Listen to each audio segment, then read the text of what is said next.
Hello students आपण समस्त को साइकोलॉजी ऑनर्स क्लास को स्वागत। वर्तमान वीडियो रे जानिबा पीजी एंट्रेंस 2025 रे कौन गोटे परिवर्तन होइछि, गोटे बहुत बड़ परिवर्तन होइछि आ गोटे खुशी खबर मध्ये आसीछि समस्तक पई। ए वीडियो रे हम संपूर्ण भाव में जानिबा, तेणु ता पूर्व आपण को कहि रखे जो माने भी चैनल को नया कहि देछन चैनल को सब्सक्राइब कर दियंतु एवं पाखर थिबा नोटिफिकेशन बटन को ऑल रे सेट कर दियंतु, जद्वारा कि जेतेबे ए टाइप रो किछि इंपोर्टेंट अपडेट्स देबी सर्वप्रथम नोटिफिकेशन आपण मानक पाखरे पहुंची परिबो।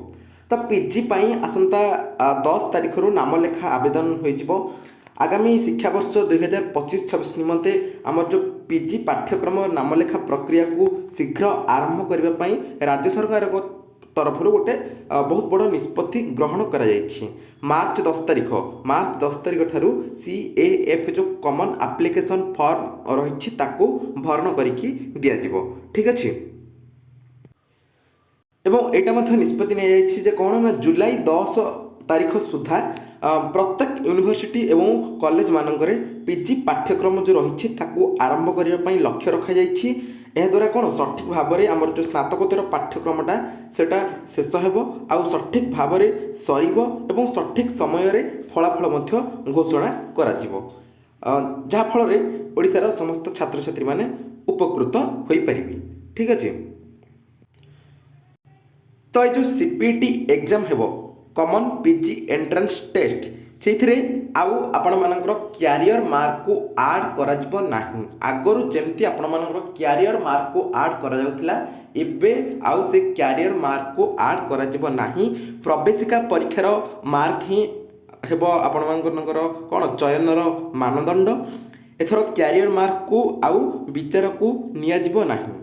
ठीक 10th +2 +3 रे आपण मानकर जति मार्क रही ताकू क्यारियर मार्क हिसाब से ऐड करा कोथरे पीजी रो जो प्रवेशिका परीक्षा होता से मार्क सहित याकू क्यारियर मार्क हिसाब से चयन करके आमर सिलेक्शन करा पिला माननकू।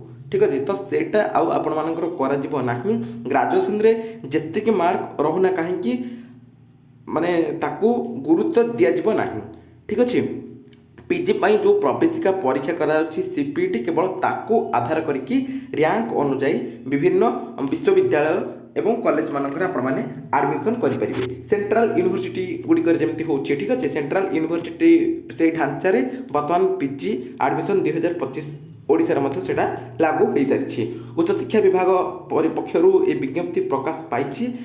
मार्क ही हेब आपण मानकर चयनर मानदंड अर्थात प्रवेशिका परीक्षा रे जेतिकी मार्क रहिबो ताकू आधार करी राज्यर विभिन्न यूनिवर्सिटी रे आपण माने एडमिशन करि परिबे। ठीक अच्छे आगर जमी 10th +2 एवं +3 की देखिकी से मार्क आधार रे 5 10 15 मार्क एमती रही ताकू कैरियर मार्क हिसाब से ऐड करा जाउतला। एबे से सब उठी सारी एबे से सब किछि नाही। केवल आपण माने जो सीपीटी एग्जाम डी देबे सेही आधार रे आपण मानकर चयन ही करा जिवो। सेही आधार रे आपण मानकू सिलेक्शन करा जिवो।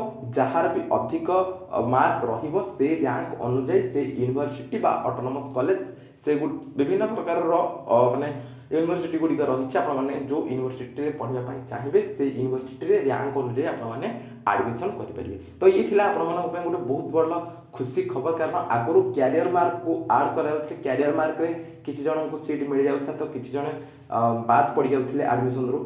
ठीक अच्छे तो सेटा आपण मानकर एबे 2025 रे नाही सेटा उठी सारी। वर्तमान आपण माने 6th सेमेस्टर पाई कि पढ़ापढ़ी करछंती तो सेटा आपण माने पढ़ापढ़ी करंतु एवं 6th सेमेस्टर आपण मानकर बहुत भलो हो। ता सहित आपण माने आज ठारू मते सीपीटी एग्जाम पाई कि प्रिपेयर करंतु जेमती आपण माने सीपीटी एग्जाम रे बहुत भलो नंबर रखि परबे एवं बहुत भलो रैंक आपण मानकर रहिबो। ता सहित आपण माने निज मन पसंद रो यूनिवर्सिटी रे मते एडमिशन करि परिबे। ठीक अच्छे तो पीजी एंट्रेंस बाबद जहाँ भी अपडेट्स आसो मुझे निश्चित भाव में जनइबी। आपण मैंने आम चैनल सहित जोड़ी होगी रही था। वर्तमान वीडियो एतिकी देखा आउ एक वीडियो रही। नमस्कार।